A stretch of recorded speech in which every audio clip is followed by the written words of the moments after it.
Panginoon, marami pong salamat sa umagang ito. Tunay nga po, Panginoon, ang pag-ibig mo ay walang maliw, Panginoon. Laging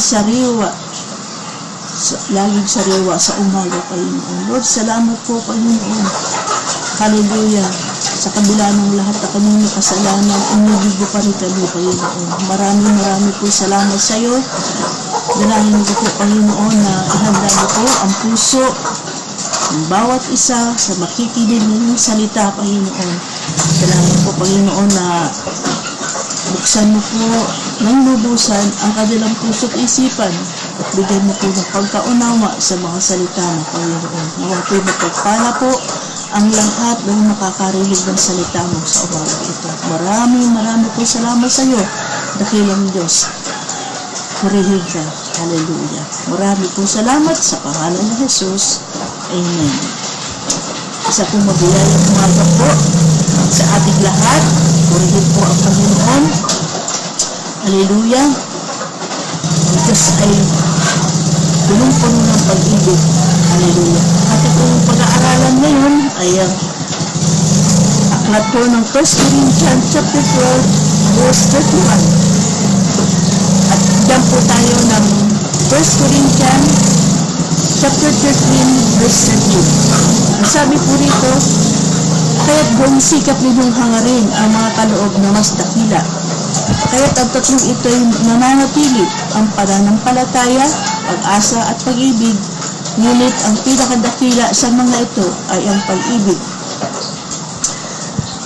Tinatalakay ni Pablo sa aklat nito, chapter 12 ng 1 Corinthians. Ang sabi niya rito, ang mga kaloob na espiritual, katulad ng pagpapayo, pangangaral, pagsasalita ng iba't ibang wika, paghuhula at pagpapagaling, ang mga ganitong mga kaloob ay talagang kahanga-hanga, ay talagang kahangaan at pagkakaguluhan.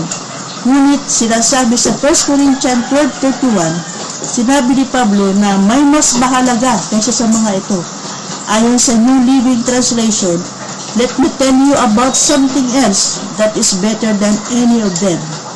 Mayroon pa palang hihigit kaysa kaloob ng pagpapayo, pangangaral, pagsasalita ng iba't ibang wika, paghuhula at pagpapagaling. Ani ni Pablo, mas makahihigit ang pananampalataya, pag-asa at pag-ibig. May tinatawag ang mga theologians na natural ang juridical virtues, nakukuha at napapaunlad ang mga natural virtues sa pamamagitan ng self-discipline and training.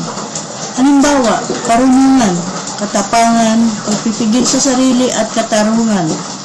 Sa kabilang dako, ang pananampalataya, pag-asa at pag-ibig ay tinatawag ng theological virtues. Hindi nakukuha at napapaunlad ang tatlong ito, kundi ipinagkakaloob ng Diyos. They are rooted in the character of God. Pananampalataya, ang pundasyon ng pagkakilala sa Diyos. Ito ang pinag-uugatan ng relasyon ng tao sa Diyos at sa lahat ng mga bagay na banal. Dahil sa pananampalataya na itutuwid ang relasyon natin sa Diyos, sabi nga sa Genesis 15 verse 6, si Abraham ay sumampalataya kay Yahweh at dahil dito siya itinuring ni Yahweh bilang isang taong matuwid. Si Abraham ay kinalugdan ng Diyos, hindi dahil sa kanyang mga katangian, kundi dahil sa kanyang pananampalataya. Tayo rin, nagkakaroon tayo ng malapit na kaugnayan sa Diyos dahil sa ating pananampalataya sa Kanya. We are put right with God because of our faith in Him.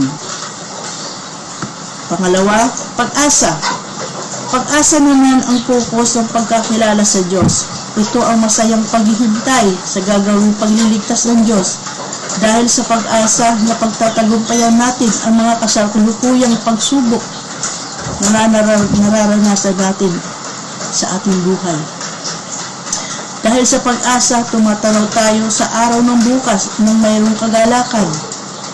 The focus of hope is our eternal salvation, our future.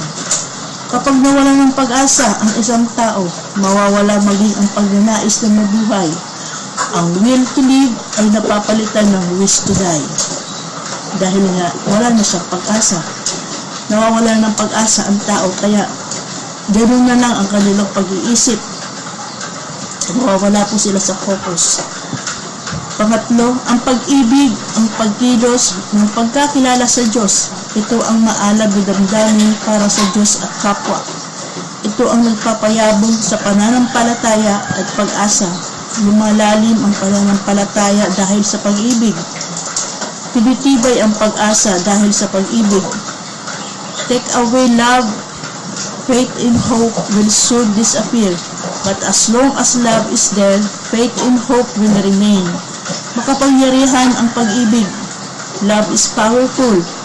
Ito lamang ang maaaring gumapi sa kasamaan. Mag-aalis ng kirot at hapdi ng buhay at magpapanumbalik sa naglahong pananampalataya at pag-asa. Ang kalikasan ng Diyos ay pag-ibig. Love is not only an attribute of God. Love is His very nature. Ayon sa 1 John chapter 4 verse 8, ang hindi umiibig ay hindi kumikilala sa Diyos, sapagkat ang Diyos ay pag-ibig. Ang pinakamataas na kapahayagan ng pagkakilala natin sa Diyos ay ang pag-ibig natin sa ating kapwa. Kaya naman pala, minsan nang tanungin si Jesus kung ano ang pinakamahalagang utos, sinabi niya sa Marcos 12:29 hanggang 31, na ibigin ang Diyos ng todo-todo at ang kapwa ng tulad sa sarili. Sinasabi rin po sa 1 Corinthians chapter 14 verse 1, sinabi ni Pablo, pakamit-hiin ninyo ang pag-ibig. Ang pag-ibig ang dapat maging pangunahing layunin ng ating buhay. Lahat ng ginagawa natin ay dapat gawin sa bunsod ng pag-ibig. Our work in the Lord must be dictated by love. Ibig sabihin pala ng Panginoon ni Pablo na dapat po pala lahat ng ating ginagawa ay laging may kalakip na pag-ibig. Sapagkat ano man ang gawin natin, kung wala namang pag-ibig, ay wala rin pong kabuluhan. Tumulong man tayo sa kapwa natin, kung wala naman itong pag-ibig, ay wala rin naman itong kabuluhan. Kaya nga po sinasabi nga po na makapagsalita man siya ng maraming wika o makapagpagaling, kung wala namang kapalakip na pag-ibig ay wala rin pong kabuluhan. Dapat po palang ang lahat ng ating gagawin ay laging may kalakip sa pag-ibig. Mayroong pagmamahal tayo sa ating kapwa. Purihin po ang Diyos sa umagang ito sa kanyang salita, at meron po nga po rito kwento. Isa nga po rito kwento. Ang sabi dito, isang ginang ang umiiyak na lumapit sa kanyang pastor. Di ko na talaga mahal ang aking asawa bilang asawa. Pagtatapat niya, kung ngayon ay ituring mo na lang siyang bilang kapitbahay, sabi ng pastor. Tuwang-tuwang umalis ang ginang. Pinalingguan ang sermon ng pastor ay ibigin ang kapitbahay. Muling lumapit sa kanya ang ginang, Pastor, di ko na maaaring ituring ang aking asawa kahit kapitbahay. Ang tugon ng pastor, kung gayon, ituring mo na lamang na siya bilang kaaway. Tuwang-tuwang umalis ang ginang. Pinalingguan ang sermon ng pastor ay ibigin ang kaaway. Kaya walang sitwasyon na hindi pwedeng tugunan ng pag-ibig.